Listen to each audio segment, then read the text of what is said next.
बिस्मिल्लाहिर्रहमानिर्रहीम, अस्सलाम वालेकुम। मैं हूं आयशा सुहेल और आप देख रहे हैं सलीम बुखारी शो। आगाज करेंगे जी। सुप्रीम कोर्ट बार ने नई मर्दमशुमारी के तहत इंतखाबात का फैसला जो है उसे चैलेंज कर दिया है। इलेक्शन कमीशन किसी सूरत भी 90 दिनों से आगे नहीं बढ़ा सकता इंतखाबात को।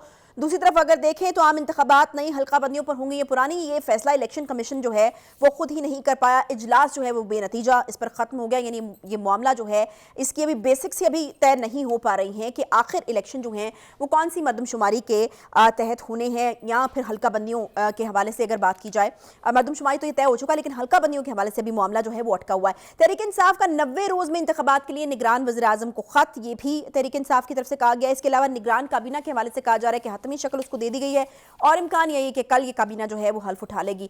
नवाज शरीफ पाकिस्तान कब आएंगे, खुद जवाब दिया है नवाज शरीफ साहब ने आज इस पर भी होगी बात। बानी तहरीक इंसाफ एक और बड़ी मुश्किल में फंसे हुए नजर आ रहे हैं। साइफर गुमशुदगी पर इमरान खान के खिलाफ FIA ने मुकदमा दर्ज कर लिया है। तहकीकात के लिए टीम अटक जेल भी गई है और इसके अलावा साबिक वज़ीर कानून जो ये कह रहे हैं कि इसकी सजा जो है वो 14 साल तक हो सकती है कि अगर ये साबित हो जाए कि साइफर को सियासी मकासद के लिए इस्तेमाल किया गया। तो शाखाना घड़ी की जाली रसीदों का मामला है। बुशरा बीबी की ऑडियोज जो कि वो कह रही हैं कि वो फेक ऑडियोज है, उनका फोरेंसिक कराने का फैसला जो है वो कर लिया गया। इसके अलावा जी महंगाई के ताबड़तोड़ हमले, पेट्रोल और डीजल की कीमतों में बड़ा जो इजाफे का ऐलान है वो हो चुका है। पेट्रोल की फी लीटर कीमत 17 रुपए 50 पैसे, जबकि हाई स्पीड डीजल की कीमत में 20 रुपए फी लीटर तक इजाफा कर दिया गया है। डॉलर भी महंगा हो गया 4 रुपए, यानी महंगाई के ताबड़तोड़ हमले जो है वो जारी हैं। इस्लामाबाद एयरपोर्ट के हवाले से जिस पर पहले भी काफ़ी खबरें आई थी कि आउटसोर्स किया जाएगा, अब उसके ऊपर जो है उसका प्लान मंजूर हो चुका है। पाकिस्तान रेलवे ने भी जब देखा कि पेट्रोल के दाम बढ़ गए हैं तो फिर पाकिस्तान रेलवे की तरफ से भी किरायों में इजाफा जो है वो कर दिया गया। खैर अभी सिर्फ रेलवे नहीं बल्कि मेरा ख्याल है कि इस पेट्रोल के दाम जो बढ़े हैं उसके असरात यकीनन ज़िंदगी की हर चीज़ के ऊपर जो है वो आना शुरू हो गए। इस पर भी तफसील से हम बात करेंगे। अस्सलाम वालेकुम खाई साहब, क्या हाल चाल है? ठीक ठाक है? मैं बिल्कुल ठीक हूँ, आप बताइए। आप आज मवाद एक्चुअली काफ़ी ज़्यादा था तो टाइम जो है वो लग गया, लेकिन खैर काफ़ी इंटरेस्टिंग मामला जो हैं वो हमारे पास नहीं, मैं तो आपका हमेशा मशकूर रहता हूँ क्योंकि मेरा भी काफ़ी सारा काम कर देती हैं आप ना। तो खाई साहब आपका काम मैं कर नहीं सकती। अच्छा जी, आगाज़ कर लेते हैं। सुप्रीम कोर्ट बार ने नई मर्दमशुमारी के तहत इंतखाबात कराने का फैसला जो है वो चैलेंज कर दिया है और कहा यह गया है, जो कि मेरे ख्याल में कानूनी तौर पर तो वो ये कह रहे हैं कि 90 दिन से ज़ायद ऊपर इंतखाबात जो है वो जा ही नहीं सकते किसी सूरत। आप किस तरह से देख रहे हैं उनके इस मुतालबे को या फिर जो चैलेंज किया गया? देखिए, गुजारिश ये है कि जो 2018 के इलेक्शन के बाद का जो इरा है पूरा, उसमें बहुत कुछ ऐसा हो रहा है और हुआ है जो पहले कभी नहीं हुआ था।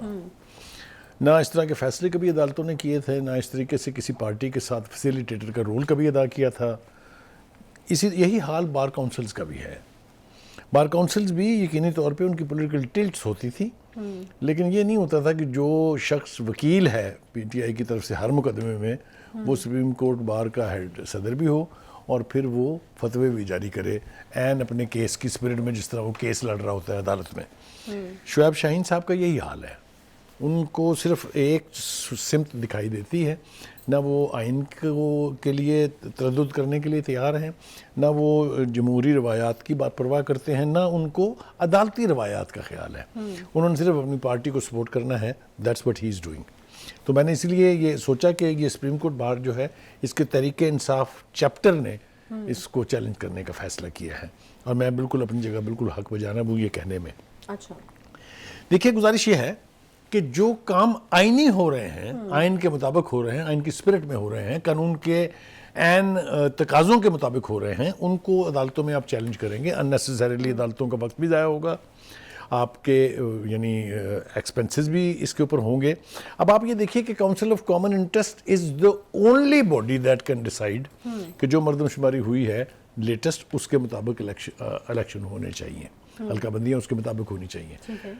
आप मुझे बताएं कैसे किसी के पास राइट है कि वो इसके खिलाफ जाए? नहीं, इसके खिलाफ तो इसी के खिलाफ जा रहे हैं ना। वो ये कह रहे हैं कि हम फैसला जो है उसका सुप्रीम को, वो कहते हैं कि जो मुश्तरका मुफादत काउंसिल का फैसला है कि नई मर्दमशुमारी के मुताबिक इलेक्शन हो, हम इसको चैलेंज करेंगे।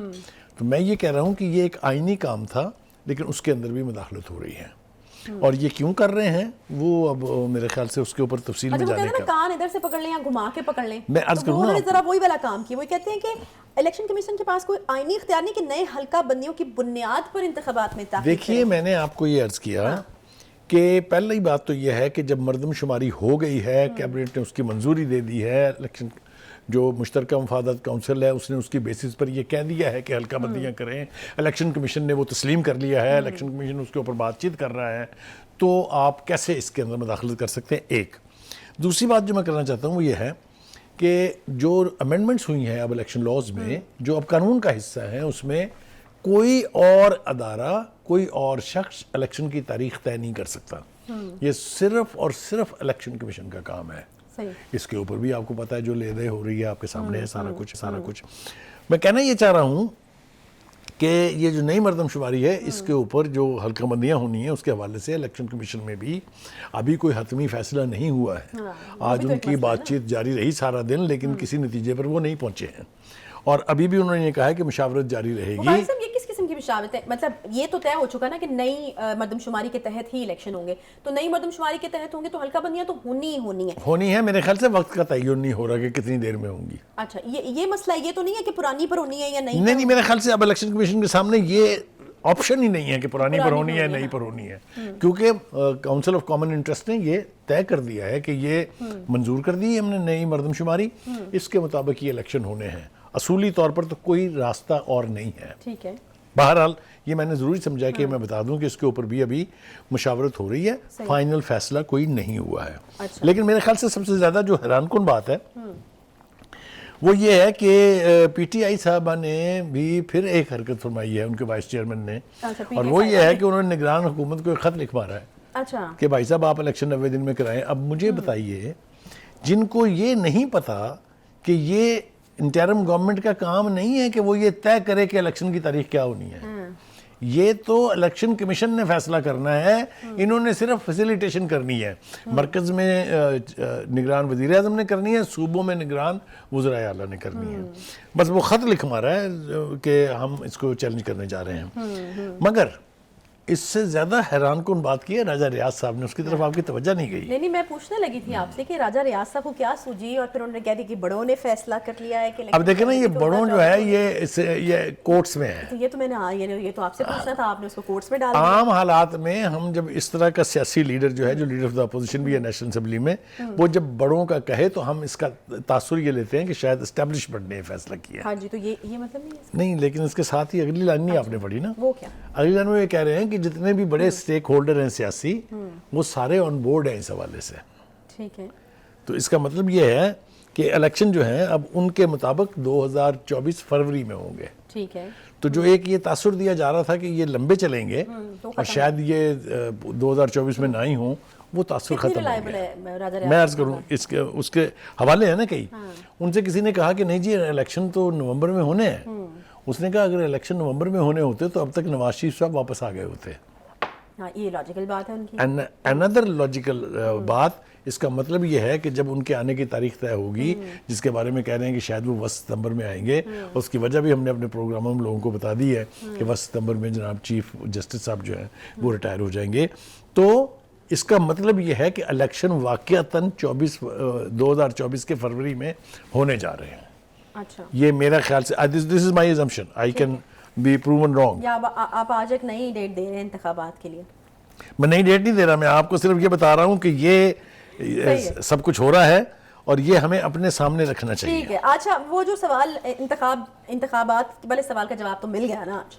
राजा रियाज साहब ने थोड़ी हमारी रहनुमाई कर दी, फिर आप भी कह रहे हैं कि फरवरी 2024 में हो जाएंगे। दूसरा सवाल जो मैं आपसे पूछा करती हूँ, नवाज शरीफ साहब की वापसी का है। आज वही सवाल जो है डायरेक्टली मियां साहब से जो है वो पूछा गया है, लेकिन मुझे नहीं लगता कि इसका जवाब मेरे ख्याल से नवाज शरीफ साहब और ज्यादा मैच्योर हो गए हैं। वो तो वैसे तो बहुत सीनियर पॉलिटिशियन है वो।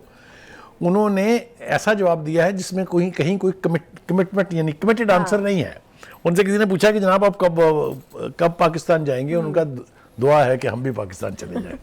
नॉट ओनली दिस, उन्होंने रिपोर्टर ने ये भी पूछा कि आप इस नई हुकूमत को जो इस वक्त बनी है इंटरिम गवर्नमेंट, इसको कैसे देखते हैं। तो उनका जैसे आप देखते हैं। तो मेरे ख्याल से ये सेंस ऑफ ह्यूमर जो है नवाज शरीफ साहब की, बहुत कम वो इसका मुजाहरा करते हैं, लेकिन ये जो दोनों जवाब उन्होंने दिए हैं, एक पहलू तो इसका सेंस ऑफ ह्यूमर वाला, दूसरा ये भी है कि no loose ball for media, मतलब जैसे आप देखते हैं वैसे ही। हाँ, मेरे ख्याल से वो नहीं, नवाज शरीफ के बारे में मैं ये बात वसूख से कह सकता हूँ कि उन्होंने अपनी सियासत में he has never played with the galleries. वो ना सिर्फ शोहरत हासिल करने के लिए या खबरों में रहने के लिए तुकी या बेतुकी बातें नहीं करते हैं, और ये मेरे ख्याल से उसका एक बेहतरीन सबूत है। अब आ जाए जनाब होने क्या जा रहा है? क्या होने जा रहा है? होने ये जा रहा है कि इलेक्शन तो बहरहाल होने हैं, आप इसको इंडेफिनेटली जो है इसको तूल नहीं दे सकते। ये नवंबर में नहीं तो फरवरी में हो जाएंगे। मैं कहता हूँ फरवरी में भी नहीं अगर होते तो मार्च में हो जाएंगे। मार्च से आगे इलेक्शन लेके जाना जो है वो आसान काम नहीं है। सॉरी, एक चीज़ याद रखें कि इलेक्शन का फैसला हमेशा ज़मीनी हकायक सामने रख के होता है। कोई ऐसी खुदा न खास्ता कोई ऐसी इवेंचुअलिटी ना हो जाए कि जिसकी वजह से इसमें मज़ीद ताख़ीर हो, लेकिन मेरा ख्याल है इसको मार्च से आगे ले जाना आसान काम नहीं है। सही है, तो यानी हम लॉक कर दें उसको वहाँ पे कि इससे यहाँ पे आगे लॉक नहीं कर जा देते हैं सकते। कि इससे आगे ठीक है। असी नहीं जाना। लेकिन एक बात और जो है वो रहेगी, वो उसको भी करते चलें साथ साथ, वो है निगरान काबीना। देखिए बहुत सारे लोग जो हैं वो अचकने सिलवा के बैठे हुए हैं, इंतजार में हैं। कुछ लोगों ने अपने नाम खुद टॉय कराए हैं, कुछ लोगों के नाम खुद टॉय हुए हैं। मेरे ख्याल से अब तक जो सबसे ज़्यादा रिलायबल 2 नाम आए हैं वो है एक सरफराज बुगटी साहब का, अच्छा, क्योंकि उनकी ज़ाती दोस्ती है निगरान वज़ीर आज़म अनवारुल्लाह काकड़ साहब से, अच्छा, और उनको बलूचिस्तान जैसे सूबे की होम मिनिस्टर होने का जो है वो रहा है।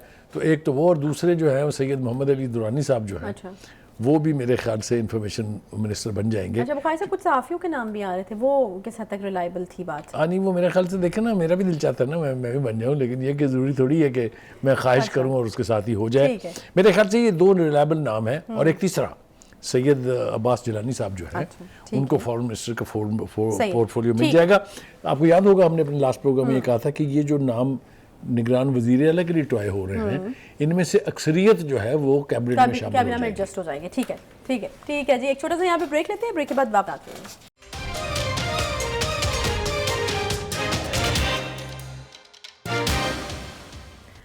Welcome back. ब्रेक के बाद एक बार फिर से खुशामदीद कहते हैं। बानी तहरीक इंसाफ एक और बड़ी मुसीबत में फंसते हुए नजर आ रहे हैं। जैसा कि ये कयासराई की जा रही थी कि शायद ये साइफर गुमशुदगी वाला मामला है जो खान साहब के गले पड़ सकता है, चेयरमैन पीटीआई के गले पड़ सकता है, तो वो उसी तरफ मामला जो है वो जाते हुए नजर आ रहे हैं। तहकीकाती टीम के मेंबरान जो हैं वो भी अटक जेल में पहुंचे हैं और वज़ीर कानून साहब ये बताते हैं कि 14 साल तक की कैद जो है वो इसमें हो सकती है अगर ये साबित हो जाए कि साइफर को सियासी मकासद के लिए इस्तेमाल किया गया है। बुखारी साहब, ये कितनी बड़ी खतरे की तलवार है चेयरमैन पीटीआई के सर पे? वो किसी ने क्या, मुनीर न्याजी का शेर है कि मुनीर मुझको एक और दरिया का सामना था, मैं एक दरिया के पार उतरा तो मैंने देखा। यही हाल हो रहा है आजकल पीटीआई के चीफ का। एक मुश्किल से निकलते हैं, एक कैसे निकलते हैं दूसरे में, दूसरे निकलते हैं तीसरे में। लेकिन इस हवाले से मैं बड़े वसूख के साथ ये बात कह सकता हूँ कि वो किसी शायर ने कहा था कि खुद आप अपने दाम में सयाद आ गया। सयाद पता ना किसको कहते हैं, शिकारी को। कैसे? देखिए ये साइफर जो है it's a communication between A host government and the foreign government. इसके दरमियान जो कम्युनिकेशन होती है ये कभी भी पब्लिक कंजम्पशन के लिए नहीं होती। और इसका मिसयूज जो है वो और भी ज़्यादा क्रिमिनल एक्ट है। हुआ क्या, ये साइफर आया, ये साइफर की 5 कापियाँ आती हैं यहाँ। थोड़ी सी तफसील बताना बहुत ज़रूरी है, जिसमें एक चीफ अवामी स्टाफ को जाती है, एक DGI को जाती है, एक प्रेसिडेंट को जाती है, एक प्राइम मिनिस्टर को जाती है, एक फॉरेन ऑफिस में आती है। ठीक है, ये रिस्ट्रिक्टेड एक्सेस टू इंफॉर्मेशन होती है इन 5 बंदों की। जब ये फौज के अदारों के पास पहुंची, यानी चीफ अवामी स्टाफ के पास पहुंची, तो उन्होंने DGISI से कंसल्ट करके ये कहा कि इन्वेस्टिगेट कराएं कि ये क्या है। लिहाजा 2 एजेंसियों ने, इससे पहले कि खान साहब ने इसको इशू बनाया हो, उससे पहले दोनों एजेंसियां इसकी इन्वेस्टिगेशन कर चुकी थी और इस नतीजे पर पहुंची थी कि इसकी ज़बान काबिल एतराज़ है, लेकिन इसमें किसी किस्म की कोई साजिश वाजिश नहीं है। ठीक है। और ये बात उस वक्त के प्राइम मिनिस्टर को बता भी दी गई थी, लेकिन उसके बावजूद उन्होंने, शाह महमूद कुरैशी साहब ने जो मेहरबानी फरमाई खान साहब पर, वो ये कि फॉरेन सेक्रेटरी से कह के उसको डी कोड करते हुए उसके तर्जमे की स्पिरिट बदल दी, लफाजी बदल दी, और वो खान साहब को जाके दिया कि खान साहब देखें कितनी बड़ी साजिश आपके खिलाफ अमेरिका। उनका ख्याल ये था कि चूंकि पाकिस्तान की अवाम हमेशा से एंटी इंपीरियलिज्म रही है, अमेरिका के खिलाफ चढ़ दौड़ते हैं बगैर सोचे समझे, लिहाजा उन्होंने खान साहब को ये पट्टी पढ़ाई कि आप इसको बयानिया बनाएं कि जी ये मैं चूंकि मॉस्को चला गया था इसलिए ये अमेरिका को बहुत तकलीफ हो गई है और अमेरिका ने ये साजिश की है। मैंने पहले भी एक प्रोग्राम में कहा था, बल्कि एक से ज़्यादा मरतबा कहा था कि जब सुपर पावर्स ख़ासतौर से अमेरिका साजिश करता है, एक पूरी तारीख है इसकी। मैंने हवाला भी दिया था कि इनविजिबल गवर्नमेंट एक किताब है जो अमेरिका के जो यानी CIA के डायरेक्टर थे, उन्होंने लिखी है, वो फॉर्मर डायरेक्टर ने। उसने कहा है कि 12 मुल्कों में इस तरह CIA ने हुकूमत पहले उल्टाई, फिर दोबारा नई हुकूमत कायम की। तो हुकूमतें बदलने का बाकायदा शोहरत रखता है अमेरिका, कोई दो राय नहीं। लेकिन उसका तरीक़ाकार ये नहीं होता कि आप उस मुल्क के सफ़ीर को बुलाएं और उसे कहें कि तू अपने प्राइम मिनिस्टर ने दस दे ऐसी हुकूमत बदलने लगे हैं। ये कहाँ होता है? ये कौन से मुल्क है? ये कौन सी, आप मुझे मतलब है, बेवकूफ़ से बेवकूफ़ तरीन आदमी ये बाई नहीं करेगा कि अगर साजिश थी हुकूमत बदलने की तो वो सफ़ीर के ज़रिए कम्युनिकेट नहीं करवाई जाएगी। अच्छा, एक बात। दूसरी बात ये कि आपने उस साइफर को लहराया अवामी जलसे में। ये वो चीज़ें हैं जो हकायक हैं, जिनकी वीडियोस मौजूद हैं, आप डिनाई नहीं कर सकते। ये सारा कुछ जो आपने किया, this is the violation of official secret act which is a heinous crime. जो वो अपने वज़ीर कानून का जिक्र किया 14 साल वाली कैद का, ये उसी के हवाले से बात कर रहे हैं कि एक ऐसी चीज़ जो ऑफिस सीक्रेट थी उसको आप पब्लिक में ले गए। और न सिर्फ पब्लिक में ले गए, आपको याद होगा कि उसकी कितनी तशहीर की गई सोशल मीडिया के ऊपर। खान साहब को हीरो बनाने की कोशिश तो की गई, लेकिन जिस तरीके से फिर अमेरिका की दुश्मनी मोल ली, अमेरिका ने बार बार, कम से कम 1 दर्जन मरतबा तो मैंने उनके तर्जुमान को इसकी वजाहत करते हुए सुना है कि कोई साजिश नहीं थी, अमेरिका इस पर बिलीव नहीं करता, हम कभी भी किसी के सियासी मामलात में इस तरह से मुदाखलत नहीं करते हैं। लेकिन खान साहब और उनके वाइस चेयरमैन साहब आर डीप इन ट्रबल। आपने कहा है कि गले पड़ सकती है, मैं ये कहता हूँ कि गले पड़ चुकी है। अच्छा, मुझे बताइएगा कि इसका दायरा कार मजीद भी बढ़ेगा, क्योंकि अटक जेल तक तो पहुंच गई, तहकीकाती कमेटी के मेंबरान वहाँ पहुंच गए हैं, पूछगिछ भी कर रहे हैं। आपको याद होगा कुछ सहाफ़ियों ने भी ये दावा किया था कि साइफर की कॉपी उनके पास भी है, तो क्या फिर वो भी अब शामिल तफ्तीश होंगे? मैं अर्ज़ करूँ आपसे, असल में शामिल तफ्तीश वो होगा जो इसका मुहर्रक है, जिसने इसको आगे बढ़ाया है। ऑफिशियल सीक्रेट एक्ट की वायलेशन तो उसने की है, और उसमें 2 ही नाम आते हैं, इसलिए कि पहला नाम कि खान साहब तक कैसे पहुंची, वो फॉरेन मिनिस्टर साहब हैं, शाह महमूद कुरैशी साहब। आगे कैसे गई, ये जिस जर्नलिस्टों का आप हवाला कर रहे हैं, असल में ये अमेरिका की एक वेबसाइट है इंटरसेप्ट शायद, ठीक है, जिसमें वो आर्टिकल छपा है, जिसमें वो दावा कर रहे हैं कि हमारे पास इसकी कॉपी है। तो किसने दी है वो कॉपी? इसकी इन्वेस्टिगेशन अब शुरू हो गई है ना, FIA भी कर रही है और टीमें पहुंच गई जेल तक।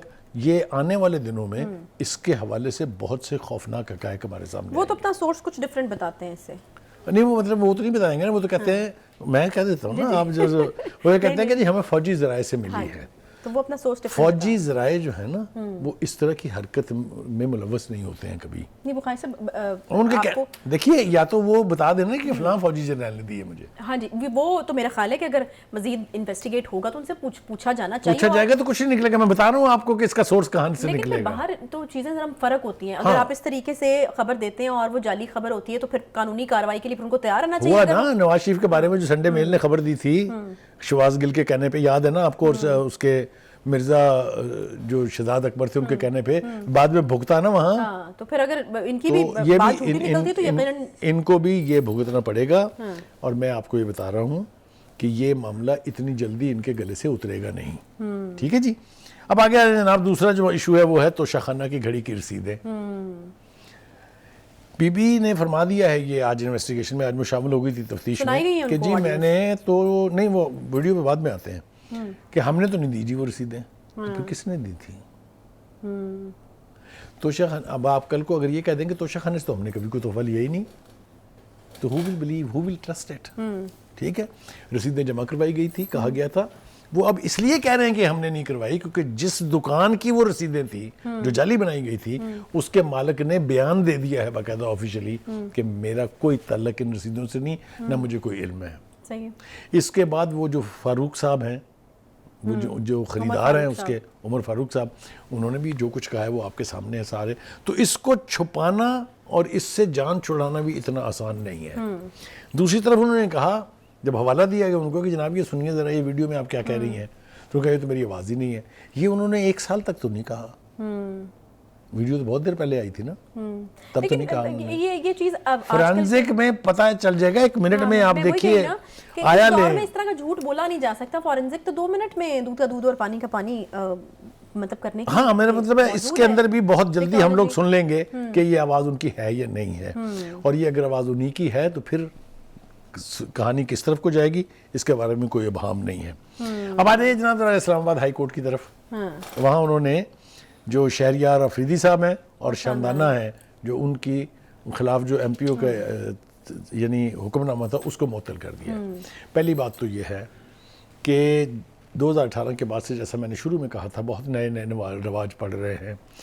जो केसेस हुए नहीं हैं अभी उनमें ज़मानत, जिन केसेस का आपको पता नहीं है उनमें ज़मानत। आप एक केस में ज़मानत लेने जाएं, दर्जन भर केसेस में ज़मानत।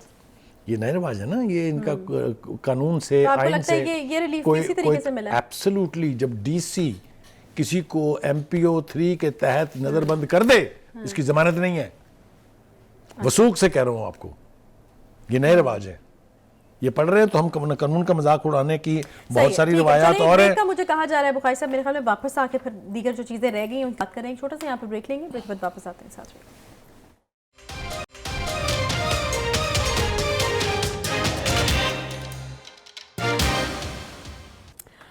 वेलकम बैक जी। पेट्रोल और डीजल की कीमतों में बड़े इजाफे का ऐलान है। मेरे ख्याल में ये उसी एपिसोड का वेलकम बैक हो गया जो पिछले कुछ दिनों पहले चली थी बुखारी साहब, और हमने काफ़ी शोर तो मचाया था लेकिन कोई असरात जो हैं वो नज़र नहीं आए, क्योंकि पेट्रोल की फ़ी लीटर कीमत 17 रुपये 50 पैसे, जबकि स्पीड डीजल की कीमत 20 रुपये फ़ी लीटर इजाफा कर दिया गया। आवाम का कोई हाल नहीं है, कोई उनकी बात जो है वो सुनने को तैयार नहीं है, कोई उनके दुख जो है वो समझने को तैयार नहीं है। होगा क्या?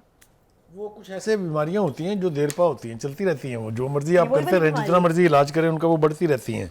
ये ना जो कीमतें बढ़ाने वाला मामला है, ये भी कैंसर की तरह से है। ये ना हड्डियों में हमारे रचता चला जा रहा है। गरीब आदमी जो है, पहले उसकी चीखें निकलवाई थी, अगर आपको याद हो PTI की हुकूमत जब आई थी, फजाल आशिक अवान ने कहा था हाली तो चीखा निकलनी आने। वो उस वक्त तो उन्होंने कहा था उतनी तो उस वक्त नहीं निकली थी जितनी अब निकलवा दी है इन्होंने। और सदके जाएं जनाब, ये जो नई हुकूमत आई है वो कहते हैं ना सर मंडवाते ही ओले पड़े। आते ही उन्होंने ऐसा इंजेक्शन लगाया है कि जिसने मुकम्मल तबाही इसलिए करनी है कि आपने बिल्कुल दुरुस्त कहा था अपने इंट्रो में कि जब पेट्रोल की कीमत बढ़ती है तो पाकिस्तान में हर चीज़ की कीमत बढ़ जाती है। और जो एक और अनफॉर्चुनेट बात है वो ये है कि अगर किसी चीज़ की कीमत बढ़ जाए, ख़ास तौर से अशिया खुर्दनी की चीज़ें या जो डेली यूज़ की चीज़ें होती हैं, फिर वो कम कभी नहीं हुई आज तक। ये नहीं हुआ कि पेट्रोल की कीमत 10 रुपये कम हुई है तो पता चले मार्केट में चीज़ें भी महंगी सस्ती हो गई हैं, या किराया कम कर दिया उन्होंने। आपने देखा ना कि रेलवे वालों ने भी कहा इस चलती गंगा में हाथ धोने चाहिए, थोड़े से 10% उन्होंने भी किराया बढ़ा दिया है। तो ये मेरे ख्याल से इसका मातम करने का किसी की सेहत पर कोई असर होगा या नहीं होगा ये तो मुझे नहीं पता। अब चाहे इन्होंने ये IMF की कंडीशनैलिटीज की वजह से किया है, चाहे इन्होंने आलमी मंडी में तेल की कीमत बढ़ने की वजह से किया है, अवाम का कोई कसूर नहीं है इसमें। लेकिन तो अवाम ही, मैंने कहा ना कि उनका कसूर कोई नहीं है, लेकिन सज़ा उन्होंने भुगतनी है। उसकी 2-3 वजूहात हैं। एक तो ये कि अगर इंटरनेशनल मार्केट में चीज़ों की कीमतें बढ़ रही हैं तो एक रवाज यहाँ रहा है कि गरीब आदमी के रिलीफ के लिए उसको सब्सिडी दी जाती थी। वो आपने IMF के डंडे के तहत जो है सब्सिडीज नहीं देनी को तो छोड़ दें, जो आप देते थे वो भी वापस ले लिया आपने, और ज़्यादा ज़िंदगी अज़ाब हो गई उनकी। और इसका एक दूसरा एस्पेक्ट है, वो ये है कि जब तक माफियाज को आप ब्रेक नहीं करेंगे, जो कभी ज़ख़ीरा अंदोज़ी करके, कभी चीज़ों को पहले सस्ते दामों एक्सपोर्ट करके फिर महंगे दामों इंपोर्ट करके, आपको पता है ऐसी मिसालें मौजूद हैं हमारे यहाँ। तो माफियाज को आप ख़त्म करें तब भी थोड़ा सा रिलीफ मिलेगा। और जो भी मेयर्स आपने करने हैं, जो हुकूमत के करने के काम है, वो ये है कि आप अपना टैक्स नेट बढ़ाएं, जो लोग टैक्स नहीं देते उनसे टैक्स लें, जो बड़े बड़े लैंड होल्डर, जो माफियाज हैं, जो बड़े बड़े जागीरदार हैं, उनसे आप एग्रीकल्चर टैक्स वसूल करें ताकि इन गरीब आदमी जो है उसको कोई रिलीफ मिले। वो काम आपने नहीं करने। दूसरा एक एस्पेक्ट, निगरान हुकूमत में इस तरह के फैसले लिए जाते हैं तो फिर मुझे तो लगता है आवाम और बेबस महसूस करते हैं कि आप किसको कहें। मतलब होता है ना, एक मुंतखब हुकूमत के ऊपर तो वोट का भार होता है, लोग कहते हैं वोट दिया था आपको, बड़ी उम्मीदों से लाए थे आपको। ये तो इसका आप सियासी एस्पेक्ट मुझे बता रही है ना, इसका एक और एस्पेक्ट जिसकी मैं बात करना चाहता था, वो अगर आप मुझे इजाज़त दे दें तो फिर इस पे आ जाते हैं। वो ये है कि हमारी जो आला अदलिया है उसके पास जो केसेस पड़े हुए हैं बड़े बड़े जागीरदारों, बड़े बड़े बिजनेस एलिट्स के खिलाफ, वो 2700 पता नहीं कितने अरब रुपए के हैं। अदलिया से हाथ बांध के दरखास्त है इस प्रोग्राम की वसात से, खुदा के लिए उनके फैसले कर दें। ये जो हम भीख मांग के कशकोल लेके हर दूसरे मुल्क, दोस्त मुल्क के पास जा रहे हैं, कहीं हम इंटरनेशनल फाइनेंशियल इंस्टीट्यूशंस की मिन्नतें कर रहे हैं, हमारी जान छुड़वा दें खुदा के लिए, अपनी तरफ ध्यान दें, सियासत खेलनी बंद करें, रमूज़े सल्तनत चलाना आपका काम नहीं है, ये आप काम छोड़ के वो फैसले कर देंगे तो ज़िंदगी आसान हो सकती है। लेकिन पेट्रोल नहीं, डॉलर की कीमत भी जो है वो ऊपर गई, 4 रुपये इंटरबैंक में, और ओपन मार्केट में मजीद 5 रुपए के महंगा हुआ है। इसके भी यकीनन असरात होंगे। देखिए, इन्फ्लेशन जो रंग इख्तियार करती चली जा रही है, अगर इसका फिलफौर इदराक करके इसको ठीक करने की कोशिश ना की गई तो फिर अवामी गैसो गज़ब से कोई नहीं बचा सकता, वो चाहे इंटरिम गवर्नमेंट हो, चाहे इलेक्टेड गवर्नमेंट हो। मैंने माजी में इसकी मिसालें देखी हुई हैं। बहुत सारे इनकलाब जो हैं वो इस गुर्बत की वजह से जो है वो मार्ज़े वजूद में आए थे। फ्रेंच रेवोल्यूशन उसकी बदतरीन मिसाल है। तो मैं उसकी तफसील में जानना नहीं चाहता, लेकिन ये मैं ज़रूर करना चाहता हूँ कि खुदा के लिए अवाम का ख्याल करें, जिसके वोट से आपने इलेक्ट होकर असम्बलियों में जाना है। इंटरिम गवर्नमेंट से भी मेरी दरख्वास्त है कि खुदा के लिए इस बहती गंगा में लोगों को हाथ ना धोने दें, कुछ अवाम के लिए रिलीफ के फैसले करें। नहीं तो बुखारी साहब, ये सिलसिला, ये तो आप गारंटी दे रहे हैं ना कि रुकना नहीं है ये। हाँ नहीं, अगर ना रुका तो फिर तगड़े हो जाए, गर्दनें उतरेंगी। हाँ, और भी जो है वो आगे मजीद दाम भी बढ़ाए जा सकते हैं। बढ़ रहे हैं, बढ़ाए जा सकते हैं, क्या है? नहीं, ये तो बढ़ा दी अब ना। तो मुझे कोई अगर ये कहे ना कि जी डॉलर की कीमत 350 हो जाएगी, मैं मान लूंगा। हाँ, इसलिए कि मेरी आंखों के सामने हफ्तों के एतबार से 10-10 रुपए, 15-15 रुपए, 6-6 रुपए डॉलर बढ़ता रहा है। अच्छा, आप तो हम सवाल भी नहीं पूछ सकते ना, डार साहब भी चले गए। हाँ नहीं, पहले तो मलबा डाल साहब पे डाला जा सकता था, लेकिन अब भी बहरहाल कोई ना कोई जिम्मेदार तो आएगा ना, किसी न किसी ने यकीनन आएगा, लेकिन कहेगा भाई मैं तो निगरानी करने के लिए आया, मुझे तो आप माफ रखें, मेरे ख्याल से वो हुकूमतें जो माजी में रही हैं ना, वो इससे मुबर्रा है। ये इल्ज़ाम उन पर भी जाता है। जो हुकूमत इस वक्त आई है, चाहे वो इंटरिम है, चाहे इलेक्शन के बाद आएगी, कोई भी हुकूमत इस बढ़ती हुई महंगाई से अपना दामन नहीं छुड़ा सकती। सब इसके जिम्मेदार हैं और पिस रही है गरीब अवाम। सही है। अच्छा बुखारी साहब, ये इस्लामाबाद इंटरनेशनल एयरपोर्ट को आउटसोर्स करने का जो प्लान है वो मंजूर हो गया है। ये बातें जो हैं वो पहले भी चल रही थी, और ना सिर्फ इस्लामाबाद एयरपोर्ट के हवाले से बल्कि दीगर जो एयरपोर्ट्स हैं उनके हवाले से भी चल रही थी। आम आदमी जो है उसकी ये समझ है इस चीज़ को लेकर के गिरवी रख दिया। देखें जी, एयरपोर्ट जो है वो गिरवी रख दी। ये इस वक्त जो हमारे हालात हैं, हमें क्या वाकई ये करने की ज़रूरत थी? हमने मजबूरी में ये फ़ैसला किया है? इसके क्या कुछ पॉजिटिव भी असरात जो हैं वो हो सकते हैं? देखिए, पहली बात तो ये है कि हुकूमत जो है वो अदारों की सूरत में सफ़ेद हाथी नहीं पाल सकती। पाकिस्तान स्टील मिल की मिसाल हमारे सामने है। PIA जो दुनिया की बेहतरीन एयरलाइन थी, जो अर्निंग यूनिट था, उसकी तबाही की मिसाल हमारे सामने है। बाकी अल्लाह ताला भला करे, उनका वो जो गुलाम सरवर खान साहब थे, उनके बयान ने बाकी की कसर गुजार दी कि पूरे यूरोप की और अमेरिका की फ़्लाइटें बंद हो गई, उससे तबाही मचा दी। इन अदारों में अगर आप फौरी तौर पर कोई रेडिकल फैसले नहीं करेंगे तो ये फर्दर लाइबिलिटीज़ बनते जाएंगे। लिहाजा जो निजकारी का कॉन्सेप्ट था वो बुरा नहीं था। वो ये कि हुकूमत जिन अदारों को नहीं चला सकती उनको निजी शोबे को दे दे। उनके पास एक्सपर्टी भी है, उनके पास सरमाया भी है, वो इनको बेहतर कर देंगे। तो इसी सिलसिले में इसका जो पहला एक एस्पेक्ट है वो यही है ना कि हुकूमत की नाकामी साबित हो जाती है। एब्सोल्युटली हुकूमत इस काबिल नहीं है। ये this is a first step towards. इससे पहले हमने रोजवेल्ट होटल के हवाले से बहुत कुछ सुना, हमने PIA के हवाले से बहुत कुछ सुना। अब हम सुन रहे हैं कि हुकूमत चाहती है कि ये चूँकि बड़ा इंपॉर्टेंट सेक्टर है जो सिविल एविएशन का है, इसको गैर मुल्की हाथों में नहीं दिया जा सकता वगैरह वगैरह। लेकिन ये जो पूरा प्लान चूँकि मैंने पढ़ा है, इसलिए इसमें एक तो ये कि सर्विसेज में बेहतरी आ जाएगी यकीनी तौर पे। इस्लामाबाद एयरपोर्ट बहुत बड़ा एयरपोर्ट है, बहुत सारी बेशुमार इंटरनेशनल फ़्लाइट्स टच डाउन करती हैं वहाँ। एक तो वहाँ की फैसिलिटेशन बेहतर हो जाएगी, वहाँ की सर्विसेज बेहतर हो जाएंगी, और लाइबिलिटी नहीं रहेगा ये हुकूमत पर, क्योंकि ये पैसे दे रहे हैं। आप मेरे ख्याल से कहीं लिखा हुआ भी है कि कितने पैसे मिलेंगे। हाँ जी, 10 करोड़ डॉलर देगी थर्ड पार्टी। जी, डॉलर तो देगी सिर्फ एडवांस के तौर पर। तो मैं समझता हूँ कि ये अच्छा फैसला है, लेकिन इसको करप्शन से पाक रखा जाए, इसको यानी ट्रांसपेरेंट तरीके से होने दिया जाए, तो इसमें मुझे कोई खराबी दिखाई नहीं देती। ठीक है जी, ठीक है जी, बहुत शुक्रिया बुखारी साहब। आज के शो का वक्त जो है वो यहाँ पर ख़त्म होता है। इंशाल्लाह जी आपसे कल दोबारा मुलाकात होगी, तब तक अपना ख्याल रखिए। अल्लाह हाफ़िज़।